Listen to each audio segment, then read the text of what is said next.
NDI, the National Democratic Institute, IRI, the International Republican Institute, ICFJ, the International Center for Journalists, and there was a German Party Foundation as well, and Freedom House. And these organizations were working in Egypt. And this was in 2011, this was under the time that the SCAF was in control of Egypt. They basically raided the offices of those organizations and accused them of, basically spying and interfering in domestic affairs. And there was a trial. They were convicted. It's seen as a largely politicized trial. Again, these organizations, and they were accused of working illegally in Egypt. All of these organizations had tried to register in Egypt for years. And if you look at NDI, IRI's website, they actually posted on their website all of the past documentation of their efforts to register their work in Egypt. So to a certain extent, I think many people will argue who are following the events that basically the charge against the NGO was led by Faiza Bunnega, who was part of the Mubarak regime. And it was a political issue that the NGOs got caught up in because there was a fight basically over the U.S. assistance to Egypt. So at that time, the U.S. ambassador to Egypt had said that some of the money that had been directed to the Egyptian government was going to be directed to the NGOs, and it essentially created this big mess. And right now, the status of that trial is that 43 people have been convicted, Americans, Egyptians, and also internationals. And it's, in my opinion, it's quite unfair. These are people who were trying to provide assistance to Egypt, and there's a lot of assistance that goes into Egypt, a lot of it, and most of it actually goes to the government. So the whole accusation that this funding is used to alter policy, you're going to go to the peanuts that goes to the NGOs versus the billions that goes to the government. Like, if money is being used for leverage, then this is a very small pot of it, not the overall. So it's so that's basically the summary of what happened there. In terms of the work that they were doing there was all kinds of stories about them going there to divide up Egypt, and the judges were bringing out maps saying they're dividing up Egypt. And actually, the map was from the High Election Commission, because at the time the elections were divided up in 3 rounds. It was the High Election Commission map that was there. So there was just a lot of propaganda around that, and unfortunately makes the work of NGOs very dangerous in that kind of situation. Amira, of course, we interrupted you with a lot of questions, but we want to allow you to give us what you have prepared first, and then I'm sure there are a lot more, because it's a very emotional question. I think I went through the major points that I had prepared. The last thing I would say is I think that within civil society, there's a very important role that diaspora organizations can play, and I think that's where it's most relevant for this group. This is a group of Egyptian Americans. This is a group of Egyptian Americans who want to do something for their country. We have a link between the U.S. and Egypt, which is a critical relationship that will have an impact in how things transpire in Egypt. And I think there's a number of ways that the diaspora civil society groups can engage in this time.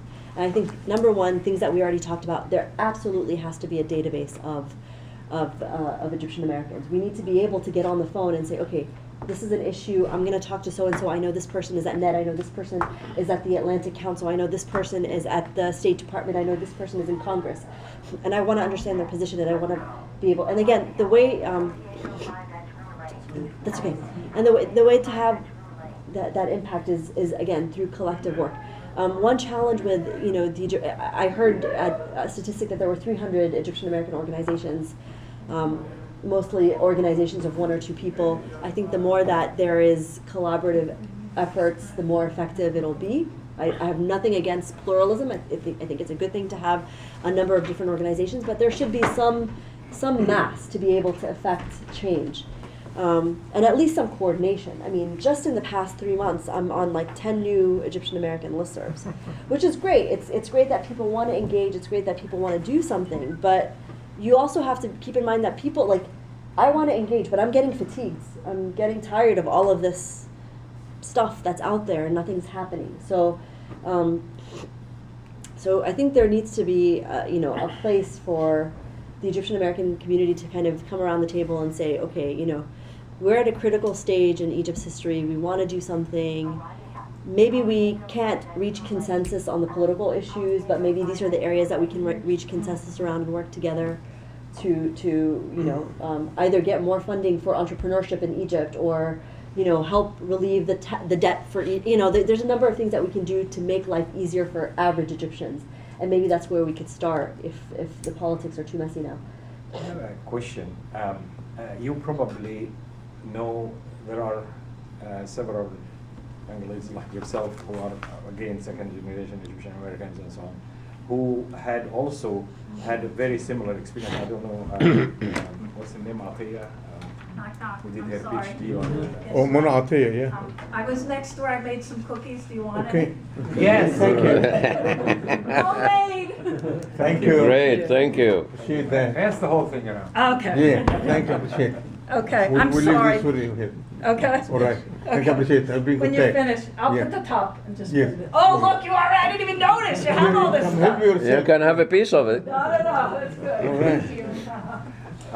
For instance, someone like Hiba Shazli or Maaty. who did all about the social Yeah. organization in Egypt. Do you compare notes with these people? Yeah, I mean, Hiba was Can actually. you tell us more about their experiences and whether it overlaps with your experience? I mean, I can't tell you about their experiences, but I know Amin, Hina, I know Hiba Amin. Shazli. Hiba used to actually be the director of Solidarity Center, which was Will you put part of the that- Net just put it umbrella. in there? So she's somebody Thank that you. we Thank had you. worked with a lot. Yeah, no, these are phenomenal people. Like they're absolutely brilliant. They're influential.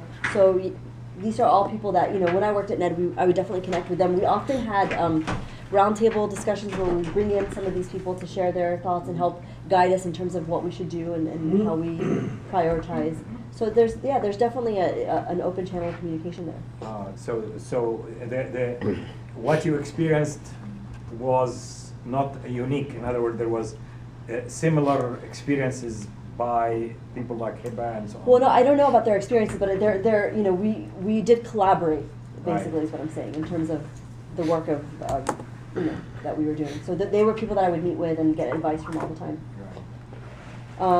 Let's go around the table from right to left. Any Sophie, you didn't ask questions? Ibrahim will eat. Let's Ibrahim go will around the eat. table one by one if you have any Don't keep questions it, Ibrahim. for Amira. Yes, it's good. The cookies? Yeah. Oh, thank you. You deserve this. Thank you. These look good. The other thing I would say is that's really important. I'll tell you one of my pet peeves when I was working at like a mainstream organization and I was dealing with the Egyptian American organizations. Number one, you don't always know how to deal with those organizations. When you go and meet with those organizations, you need to study them. You need to know what their mission is. You need to know what is within and outside of their scope. You're not going to change an organization. I can tell you, I've tried to change these organizations and I was in them and it's very difficult. So you're not going to change an organization. So you have to understand its mission and try to do what you can within that organization and help guide them within that mission. So do your research, know the organizations. The other thing is, when Egyptians come from overseas to speak here, I think there's a role for Egyptian organizations to help them, Egyptian American organizations, to help them understand how do you speak to an American audience. That is very important, because the last thing you want is you have an Egyptian activist, they're in Congress or they're speaking at a high level and they're doing biruh biddam, like you've lost everybody, you've lost them. That's not how you talk to Americans. So this is a role that Egyptian American organizations can play. So there's a number of different things that I think that the Egyptian American organizations have a role to play in. That's within that's manageable, but it's. I want to target Mahmoud, the youngest and the new guest for us here. This is probably very new to you. Yes, of course. So does that open any questions in mind? Are you active in any civic group in Egypt? All about civil society for serving people, for something like that, but not the political, for non-political issues. But I was wondering how do you support claims for democracy in Egypt, support democracy in Egypt, and how does NED see the situations recently in Egypt now? Yeah. For Yeah, as an organization. Again, I can't speak about NED because I haven't been